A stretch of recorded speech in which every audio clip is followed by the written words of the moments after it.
রান্না বান্না সেলাই ঘোড়ায় যে কোনো কিছু দিয়ে বড় মা ওকে ব্যস্ত রেখে দিত। বলতো বাড়ির বউকে নাকি ব্যস্ত থাকতে হবে।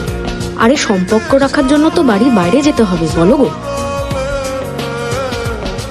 তার মানে সুজাতা মিথ্যা কথা বলছে, বাচ্চাটা ওরই।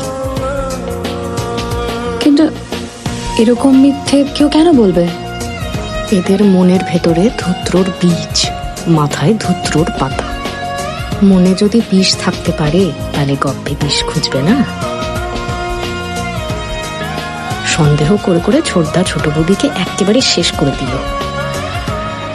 সন্দেহ? কি নিয়ে সন্দেহ? আরে কিছু নিয়ে না, যা করবে তা নিয়ে সন্দেহ। কাকে ফোন করছিলে, কার সাথে কথা বলছিলে, বাইরে যাওয়ার কি দরকার, কুন্ডু বাড়ির ছেলে তোমার দিকে ওরকম করে তাকালো কেন, তুমি ছাতে এতবার যাও কেন, হ্যাঁ, তারপরে মিষ্টির দোকানে এত সময় লাগলো কেন, মানে কৈফিয়ত।